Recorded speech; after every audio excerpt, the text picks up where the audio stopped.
This is something we saw on social media this week. People are starting to kind of get maybe a little antsy. Maybe they want to see things happen faster.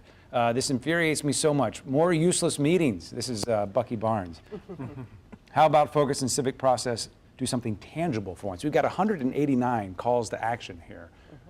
How do we narrow this down and to a point where people can, where they're going about their daily lives, can wrap their head around what's going to be done? So I think, in the process of developing the report, many of the commissioners said, we've got to get this down to 5.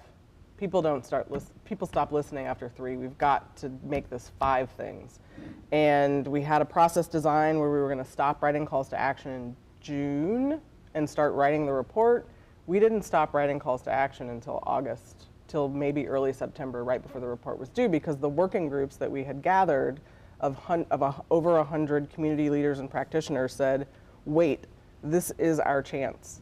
This is our moment to make sure we look at all of this stuff, that we include all of this data, and we make all these calls.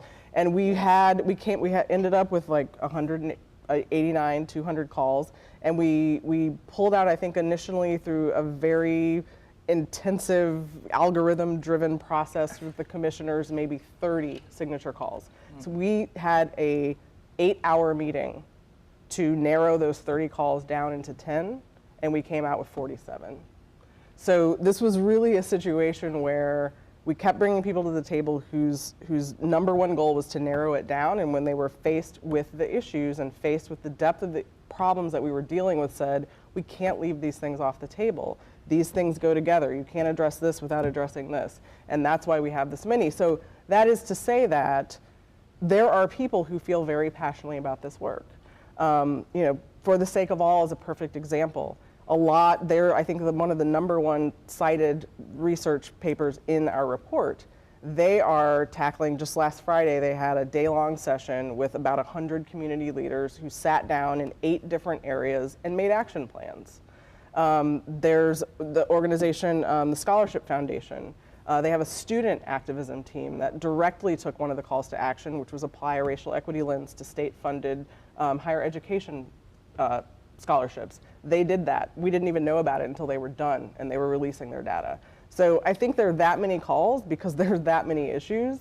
And the reason that those calls made it into the report are that there are people who are working on these things.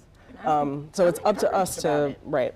I'm really encouraged about it because there's so many areas where we need to work and people with expertise and passion that are doing the work. Yep. So when we have last year at their annual meeting, when our regional chamber identifies specific calls to action and says, this is our responsibility and we will work on these calls, then I feel that it provides an opportunity, an avenue, and encouragement for other people to do the same with the areas that they have passion and expertise that concern them. And influence, absolutely. WashU Chancellor Mark Wrighton also kind of putting his neck out there a little bit as well.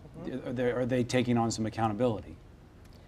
I believe that they are in the process of convening around, and I'm not sure which body, but they have actually taken on adopting some calls to action and figuring out action plans, how they will be executing them within their world. The Regional Business Council is working seriously on education issues. They are on the ground in North County districts working on education issues.